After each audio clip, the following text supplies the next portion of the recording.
Wander Wealthy Podcast, episode 135 with Therese Skelly.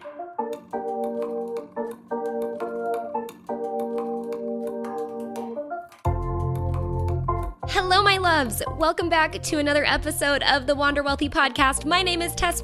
I'm the host of the show, wealth and mindset coach, and of course, founder of Wander Wealthy, which is a platform for online service-based business owners and women who are ready to start a conversation about money or take their business to the next level. And of course, here on the show, we love to talk about money, how to build wealth, how we spend, save, invest our money as business owners, and even talk about mindset, which is something we're going to be doing today with my guest, Therese Skelly. Now, I'm going to tell you a little more about her in a second, but I wanted to mention something. I have so many people coming to me asking me about starting a podcast. And if you didn't know, because if you're a podcast listener, you might not know that I have a blog. It's at wanderwealthy.com/blog. And I have a blog post that walks you step by step through how to start your very own podcast. And you can actually do it for super, super cheap.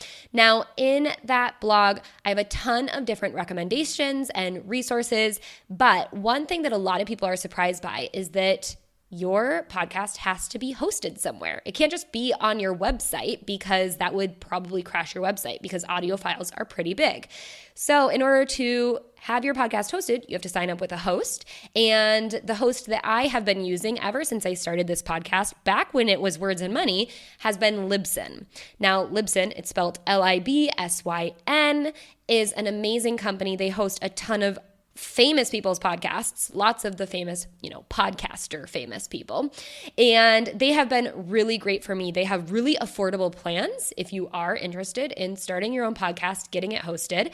And they also have a really awesome archive of customer service and tutorials and whatnot. So if you are ready to start your own podcast, I invite you to check out my blog post, which I wrote a while ago, but it's still very relevant. And people continuously comment about how it's their favorite post, that they've found the best references and resources out there for starting a podcast. You can go to wanderwealthy.com and search for how to start a podcast on the cheap, or Google it, or you can just hit the link in the description box of this episode or in the show notes, which you can get by going to wanderwealthypodcast.com/podcast/episode 135. Now, if you want to get this really sick Libsyn deal, you can use code Tess at checkout when you sign up for Libsyn, and you will get the current month, the rest of the current month, and next month for free, as long as you sign up after the first of the month, just in case. I just got to say that, just in case. So sign up after the first of the month. You'll get the current month and the rest of the next month for free. I would invite you to sign up for like the highest price one, so you get the free ones, and then you can always switch after your free trial. Just don't switch before the free trial ends, because then they'll start charging you. But you get the current and the rest of the month or the next month for free by using code TESS. All right, with that said, let's get into this week's episode. I am sitting down with Therese Skelly, who is a former psychotherapist and marketing consultant turned life coach, business coach, and of course, mindset coach. And I loved this conversation. We talk about so many great things in this episode, specifically about value and pricing yourself and your services and being able to really show up and be seen in your business. So much there. Therese works with high-achieving women in business who are committed to make a difference. And she says what makes her unique is her superpower of being able to find those inner money blocks and help people overcome them, and then get her clients super aligned and embodied with their soul desires. She uses energy clearing, crazy love, and her kick-ass mama bear wisdom. So such a good episode for you guys today. Let's dive right on into it. Here is episode 135 with Therese Skelly. Therese, welcome to the Wander Wealthy Podcast. We are jazzed to have you on the show talking all things mindset and business. And before we get into all of that good stuff, I'd love for you to just take a second and share your story with us. How did you get into the work that you are doing today? It's kind of a crazy story, and it's not your typical well-planned path, right? So I used to be a psychotherapist. At the time, I had two small kids, and I was really, really happy with my career. was self-employed. And then I kept getting the nudge to go to life coaching school. And this was back in 2001. So there was not a lot of life coaches. And so I did the life coaching school certification, and I ended up at a business networking event. And here's what I have to tell you. I thought I was really shy. I never done networking as a therapist. So I walk in, and when I say I'm a coach, back then they said, what, golf or tennis? Because it was just like, nobody knew what a coach was. I'm a dinosaur, it appears. And so because of that, I got on the host of that networking group. I got on their newsletter. And however long, months later, there's an ad that said business coaches want it. Now, here's what you have to know. Have a master's degree in counseling. I have an undergraduate degree in criminal justice. And yes, I have been a prison guard. There's not a lot of women that can say that, right? And so I have no experience in business, not ever. I think I worked at an insurance company as a secretary when I was 18, and I totally sucked. That was my only experience in business. And so here I am all these years later, and my little hands are going to the keyboard, applying to be a business coach, and my brain's going, what the hell? Like, wait, right? And for me, that I always bring up the story because there was a wisdom to that. Like on paper, it was completely illogical. There was no way in hell that I had any qualifications to be a business coach. But it's as if my soul made the choice for me, right? So I dive in, boom, the next day I'm a business coach, and I'm having one of those, like major imposter syndrome things, like, oh shit, what do I do now? So I get a whole bunch of coaching and mentoring, and I'm really blessed. I had great training. But the part of the story I think that is really relevant to a lot of your listeners is that I couldn't own my value, right? Because I in my mind, I was only a therapist. I didn't have, and so I kept focusing on what I didn't have and what was lacking. And instead of like, dang, I bring a bunch of skills, I was always in the, oh my gosh, it's not enough. And on one hand, that propelled me to like really get good, because I was forever overcompensating. And so it was kind of a long journey. And that a lot of the women start businesses, they're like, oh my gosh, it took me 6 months to get 6 figures. Well, it took me like 7 years because the things that I teach today, I couldn't market myself. I couldn't sell myself. I couldn't speak about what I didn't know how to message it. And mostly all the mindset stuff just kicked my ass, which is funny. Like that's what I do for people.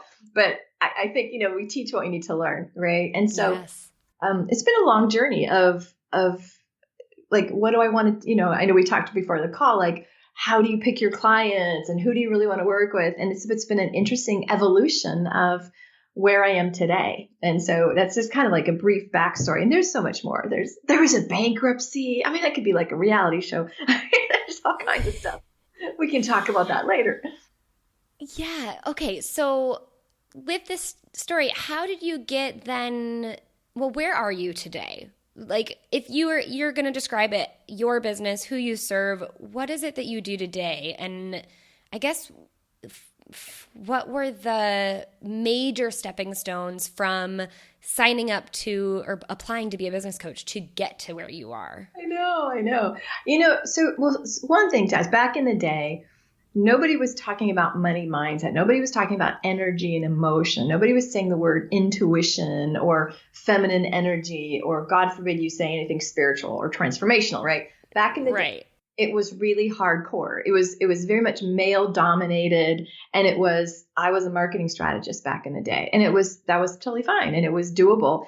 But I kind of kept sneaking in all my little mindset wizardry, right? Because I'm like, it's cool if you make money, but I really want you to have a better life. Like I want you to be a better human, not just a bunch of money, right? So I started out being just pretty much pure marketing and strategy and consulting in that way.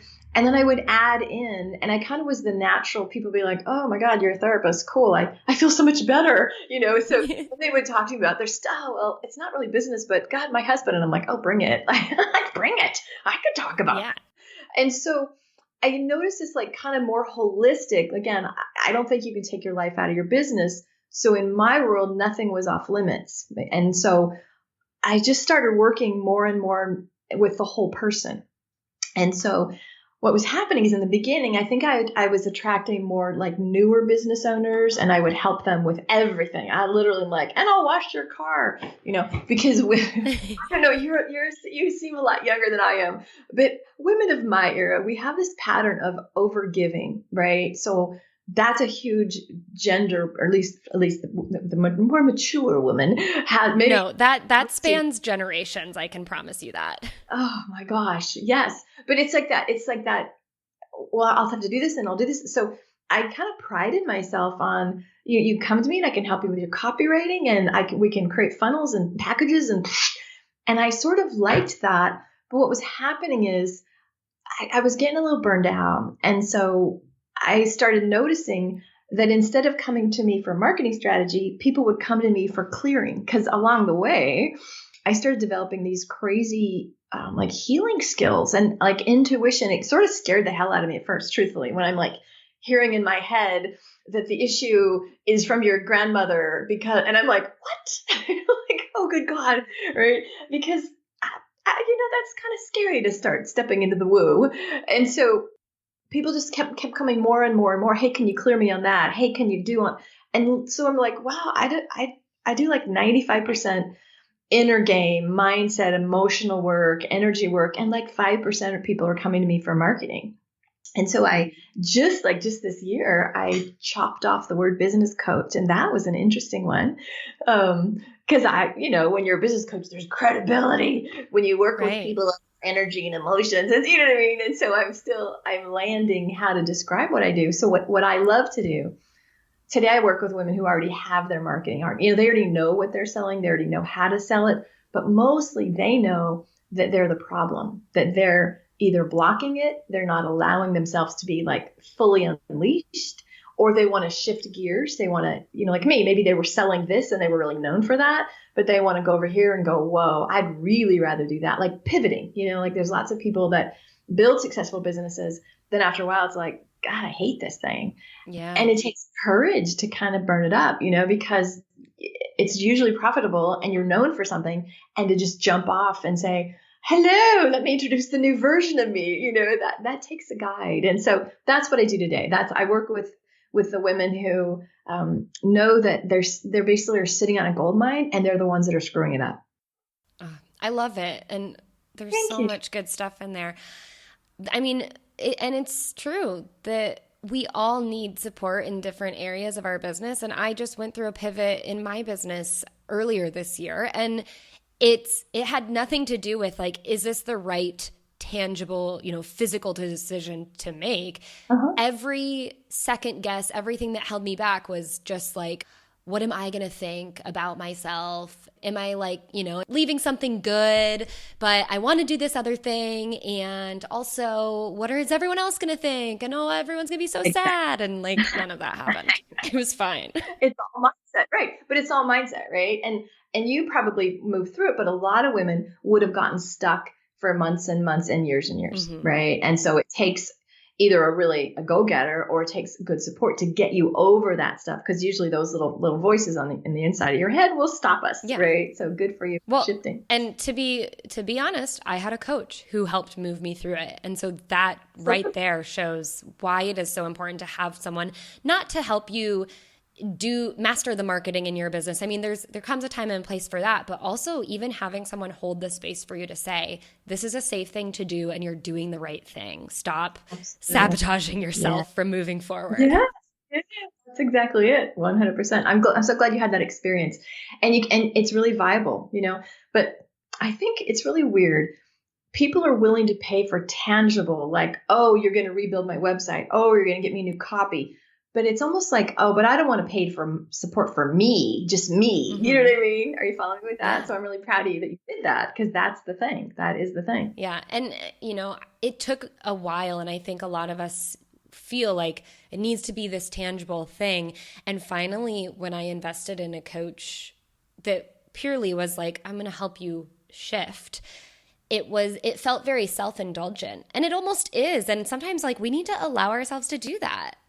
Yes. Somebody one time said, I'm the goose that lays the golden egg. And if you think about that, meaning your business originates from you. It's not like you're selling an insurance for, American whatever, it's like you are the business. So if you are not making them, to me, I know we're going to talk about what I spend money on later. I'll tell you what I spend money, and it's freaking me. Yeah.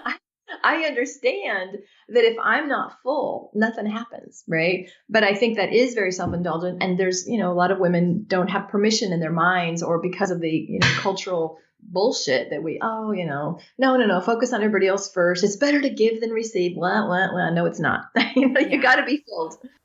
Yeah. And this is something that we see a lot, not only in like how you spend your money and if you're spending any money on yourself, which like everyone goes on each side or each end of the spectrum, but also the idea of making money and feeling really like, oh, it's bad to make money. I shouldn't be making money because that is either self-indulgent or just something that like super rich, all the bad people that we see on TV do, and so on and so forth. And it's all these made up stories that we choose to believe that aren't always necessarily true. Right. What I was going to say, what I know is that very often the problem lies in the unconscious, because we don't even know we believe them, right? We just don't make money, or we repel money, or we lose money, or do you know what I mean? Or we get punished if we get money. It's just weird stuff happens. So it's not like we sometimes even understand like, oh, this is my belief. It's just it's like our operating system has all these bugs in it of faulty beliefs that often aren't even ours. And so that's my work, is helping you like, wait, what do you really want to believe instead of this mess that you are believing, right? So, yeah, and that can really keep us from running the businesses that we want, or making the business that we are running profitable. A lot of the things that I see with my clients is not being willing to, or not seeing the value that they really do provide when they are working with, their clients and their customers. And that's, to me, is really sad, because I see all the value. And so it's getting them over that hump. How do you get your clients over that hump? Yeah. And, that is probably my number one thing. I like to, we're on the same page here, because if you can't own your value, nothing happens. Meaning you can't sell yourself, you can't market, you can't get visibility, and you truly can't serve the people you're supposed to serve. So I've got lots of processes, but so sometimes it's, I work in the unconscious. So I dive in and I have like just different techniques for that. But basically, I would start with permission. Do you have permission to shine? Basically, I work a lot with, do you have permission? Like, I'll give you an example. I have a fiercely here, basically, like my motto is to be fiercely here. And what that means is so many women don't have permission to show up, brag about themselves, own their space. A lot of women have to kind of walk in and like apologize for being there, or dim their, like, how many of us have been told, God, you're so intense, like dial back, you know what I mean? And so, yeah.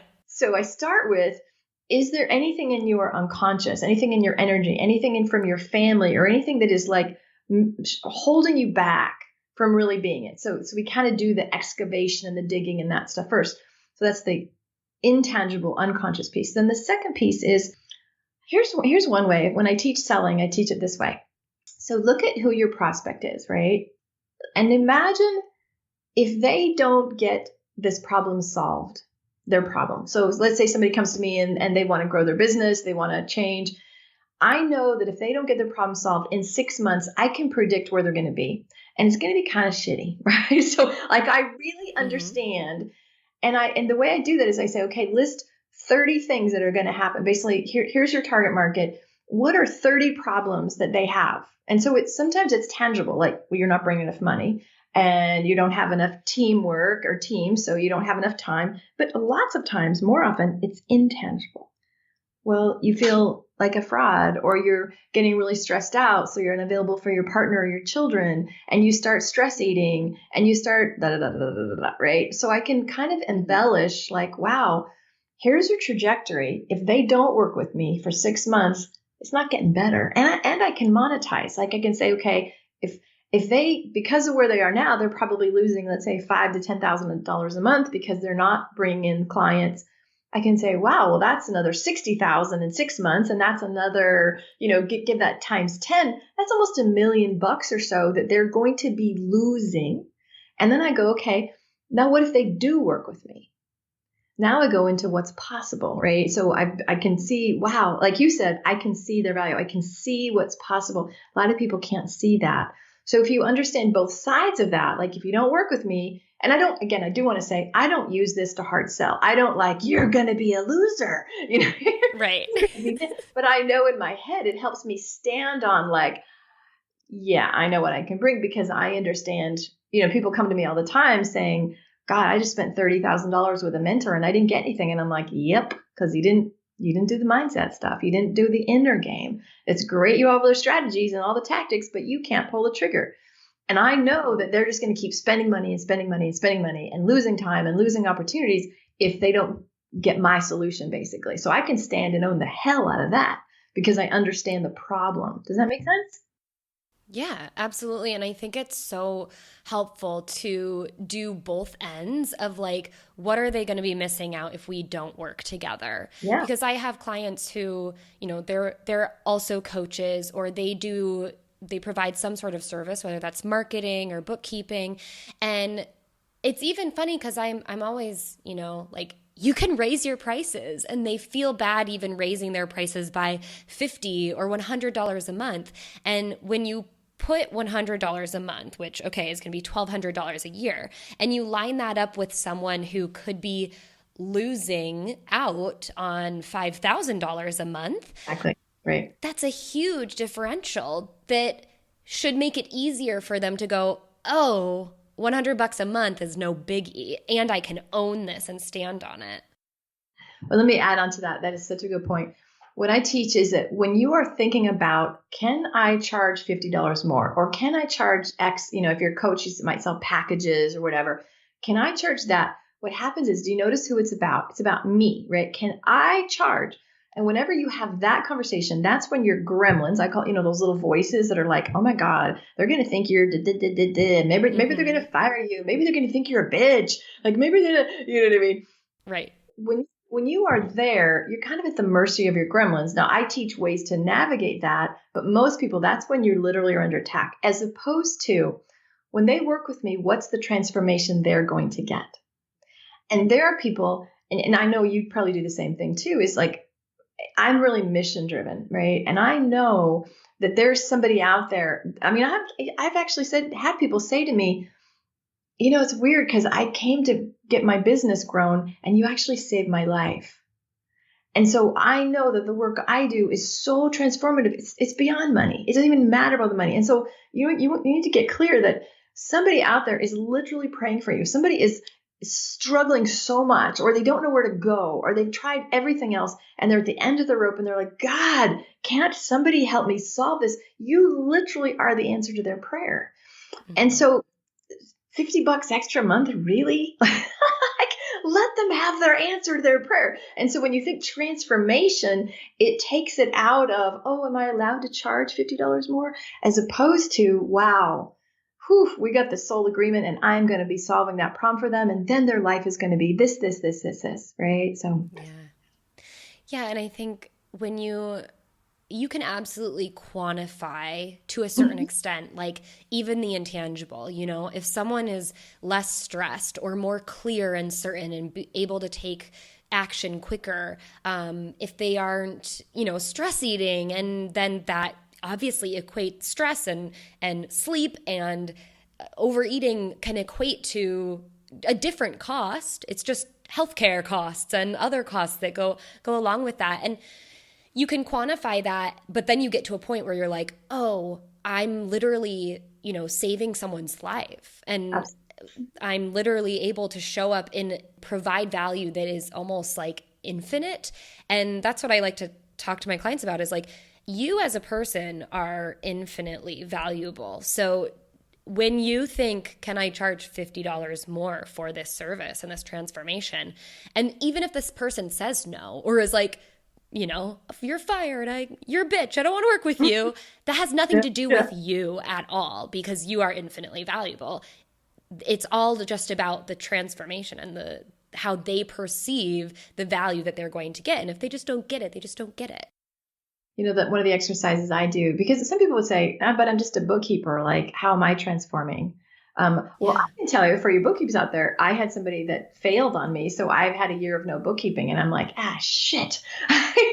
Like I was promised, I signed a contract, I was promised and never came. And I'm like, and I've worked with people that run bookkeeping agencies in terms of owning their value. And if you shift it from I'm just doing the books to I'm probably saving them. I'm not only saving them money, I'm saving them time. I'm partnering with them so they're not losing. Like I'm giving them peace of mind. Like really don't just go, I'm doing their books. That's the commodity that you're providing. But there's also like what you're saying is, you're also giving them assurance that they're not lost. I mean, there's so much of the intangibles beyond what because again, if you think, oh, but it's only 50. And here's but everybody else, this is too much. Nobody in my market will screw your market. You can charge whatever you want. Because we tend to compare to other people's pricing and say, oh, well, every other life coach is charging $100 an hour, so I have to. Not necessarily. And I have no problem saying to people, yes, I'm more expensive and yes, I am. And I don't apologize. And here's why.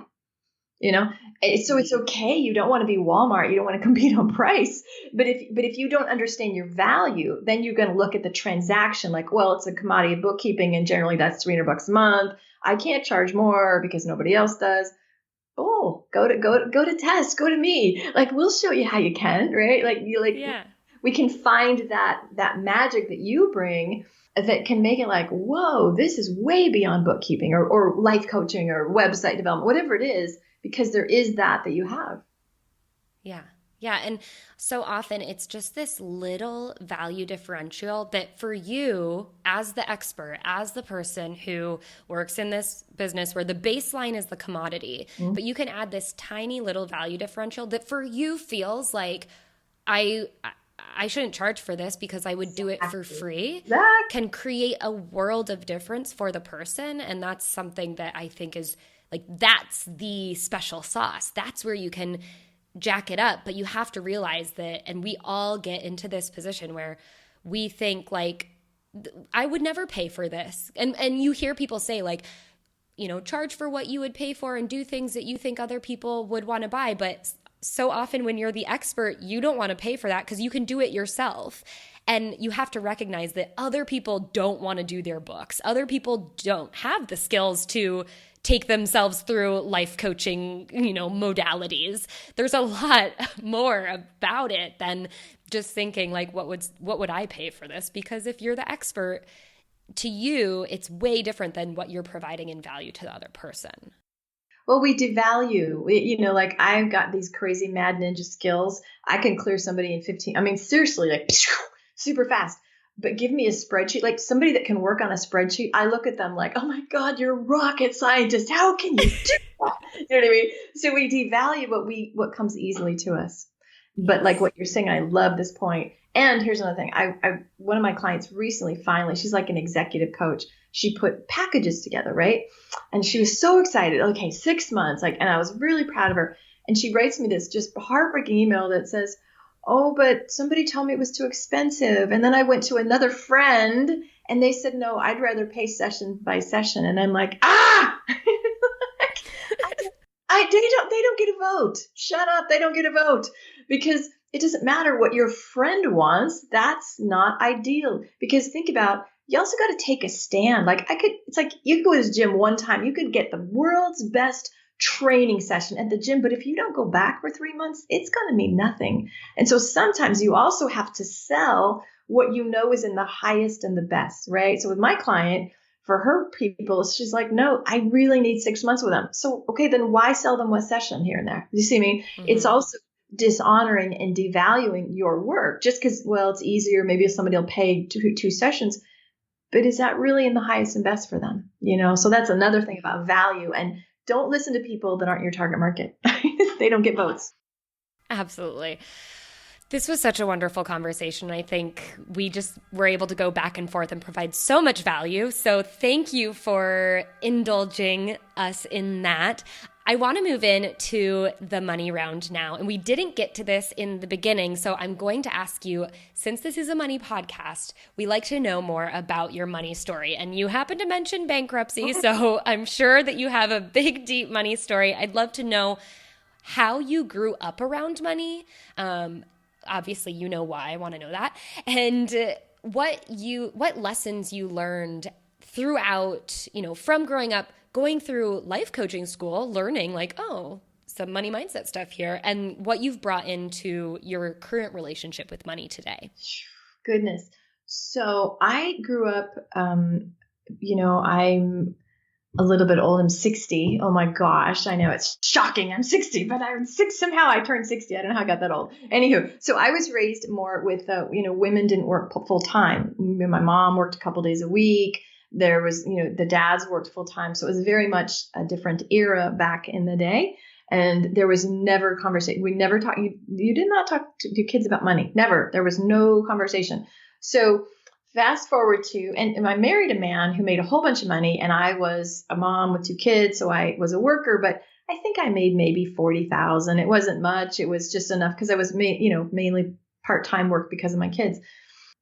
My husband made so much money. We never managed it. We were like little kids. Like there was just endless money. We never, I remember he walked into an investor one time and the guy said, "What are your goals? What do you want to do?" And my ex said, "I don't care. You just manage it for us." So that was pretty much eesh. So we have unconscious mindset. We have no responsibility. So can you see some patterns here? Nothing now that I'm going to tell you will be a surprise. And so then said husband decided he wanted to get a divorce. And so this was right around like 2006, probably. And I live in Scottsdale, Arizona. I was driving with my then 12-year-old son past, do you remember Gainey Ranch? I know you're in the area. So it's like really exclusive, beautiful. There's like resort. And so I'm driving and I say to Danny, "Oh my gosh, Danny, if I get married again, maybe my next husband will make a lot of money and then we could join that resort, and you could play basketball there." And at 12, he turned to me and said, "Or why don't you just earn it, Mom?" And what you have to know, Tess, in that moment, I was like, holy shit, there's a Cinderella living inside of me, because I thought my self-concept, even though the man made the money in my family, I was the powerful one. I was the feminist. So when I just heard my son say something to me, I was like, it never occurred to me that I could make the money. And that was, I had to go to therapy. I got some NLP, neuro-linguistic programming, and I had to rewire how I had it wired, because I wired in my unconscious and in my everything I saw from all of my relatives and everybody I knew. Men made money, men took care of women, women made a little bit of money, but not much. And I didn't know that was living in me. So that was a big, oh my God. And then the recession hit, money dried up. So I ended up going bankrupt, lost my home, I had a sports car, lost the car. It was horrific. There's a bunch of shame connected to that for me in the beginning. But there was a fierceness that came about after that as well. It's like, no woman that I work with will ever go through that. Like I became then like what I would call more of a money coach. And I started talking about the money mindset. I understand about living outside your means. I understand about being unconscious with money. I had to really look at my relationship with money. I viewed it as a scary, bad thing. I viewed it as, I don't want to, money's mean to me. Money hurts me. And so I had to really rewire how I am today with money. And now I got a good relationship with money, but it has been a journey. Wow. Thank you so much for sharing that, and so many great learning moments for you in there. Let's talk about your money today. Mm-hmm. How do you make money? How I make money is through my business. So are you talking specifically the programs or just what? Yeah. In what ways do you have money flowing into your business? Yes. Private clients, sometimes group programs, masterminds, sometimes live events. That's the how. Perfect. And what do you spend your money on? This is funny. We talked about valuing, obviously. What I've heard say is you can tell what your top values are based on where you spend your money. And I spend a shit ton of money on myself in terms of I'm really frugal in some ways. I shop resale. I'm never going to have a Gucci purse, or I'm not like a luxury girl. but I buy really good food. I eat gluten-free. I eat real clean. So I eat organic. I like food is real important to me. I get good food. And I spend a boatload of money like on supplements, on massages. So it's like, I take care of me. I'm not a girl that needs a bunch of clothes. I don't need things, and also vacations. To me, I would rather spend money on experiences. I'd rather, go to a fabulous dinner than buy a $200 designer bag. I don't care about the stuff as much as I like the experiences, and the self-care and that kind of stuff. Awesome. What are you currently saving for? Retirement. Yeah, that's weird. When you're 60, it's like, oh, shit. Oh, goodness, I should have started earlier. Retirement and better skincare, actually. Again, when you're 60, you're like, should have started earlier for both of those things. So I'm saving for retirement. Yeah. Fantastic. Therese, thank you so much for taking us through all of your money stuff. We're going to go into the quick and dirty Q&A round now, which are just a couple fast-paced questions to wrap up the show. So the first one is my favorite. Well, I've been swapping this out for some other ones recently, but I'd love to know where you really love or how you really love to spend your time and like something that you do that is totally you that has nothing to do with your business. Yeah. So I have a boyfriend that is just really delicious. And this is really funny because he's really high energy and very different. And so I unplug on the weekends, spend weekends with him, and he bought a motorcycle. So my children think I'm like completely losing my mind, that I'm on the back of a motorcycle with a sexy man, but I'm like, hell to the yeah, why not, right? And so, again, I never thought I'd be here, but like going on motorcycle rides, like what? So that's pretty fun. That's like very life-giving. Yes, I love it. What is the book that has made the biggest impact on you, whether it's in your business or in your life? There's too many to say. I don't know. I read like half books a lot. So I have a whole library of half read things. I like the Catherine Ponder books, like I like that. I can't even say, I don't even know. It's not coming to me right now. So what is the best piece of financial advice that you've been told that you would like to pass along? Save for retirement. Well, I love it. No. I mean, that's of course, but make friends with money, because most of us fear money and most of us keep money away. And so I often tune into the energy of money, like befriend money. So it's not necessarily financial as in savings or stocks or whatever, but it's the inner, like, what's your relationship with money? So I think that would be really important. Therese, thank you so much for coming on the show and answering all of these lovely questions, having wonderful conversation about value and pricing. I would love if you could tell us where we can find you, how we can follow along with you and everything that you have going on. Cool. Thank you. So my website is thereseskelly.com. And what's really fun, I would invite your listeners. I started a Facebook group and it's called Fierce AF Women in Business, because I really, really, really want women to show up just being really fiercely present, fiercely powerful. So if you go to Facebook and type in Fierce AF Women in Business with Therese Skelly, you will find it. Super cool community. I also do monthly training, like free calls, and I'm really active in there. So it's a great community of women supporting each other to really show up powerfully. Amazing. We will definitely check that out. Thank you so much again for coming on the show. Thanks. It was great. And that's a wrap. Episode 135 with Therese Skelly. You can get at the show notes by going to wanderwealthypodcast.com/podcast/episode 135, or just click the link in the show description on whatever podcast player you are listening on. Also, don't forget, if you are interested in starting a podcast, you can get my super handy dandy step-by-step guide by clicking the link in the description or going to the show notes and clicking it wherever you want to get it. But don't forget, if you do sign up for Libsyn, use code Tess, and you're going to get a killer deal when you sign up for them. 2 more announcements before I let you go on this fabulous day that you are living. First and foremost, we're doing something super fun in December. Now, next week, there's going to be a solo show as per scheduled, but then starting the following week, starting December 12th, we're going to be doing the 12 Days of Money Mindset.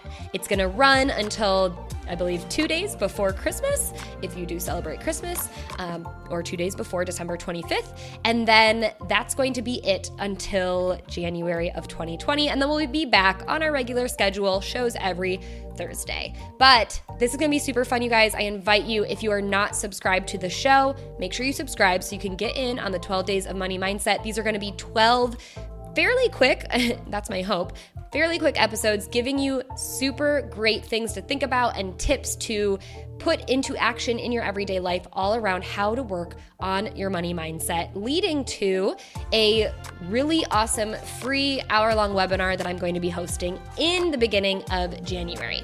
Second off, if you are ready to set your purpose-driven revenue goals for 2020, you're ready to take 2020 by storm, maybe you want to plan your 6-figure year or your 7-figure year or whatever year you want to plan, I invite you to join us for our payday party, which is going to happen the first week of January. There's a lot going on the first week of January, my friends, but it's going to be fun. We're going to get after it.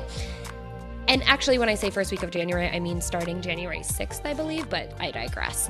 So, don't forget, if you are ready, if you've been on the guest list for the next payday party, it's going to be happening. It's happening in January, starting January 6th. If you want to get on the guest list, you can download the Easy Profit Roadmap by going to wanderwealthy.com/roadmap. That's going to give you a head start, so you're going to be super prepared for the workshop. Or you can just head to wanderwealthy.com/party and get your name on the guest list. And I hope to see you there. I will make sure to let you know immediately when the cart opens to get inside of the payday party workshop because spots are limited. But if you're ready to take your business to the next level in 2020, you got to get ready for that. So 2 big things happening. We're going to be having a lot of fun over the course of the next month, and I cannot wait to do it with you. Until I talk with you next week, my friends, I hope you wander wealthy.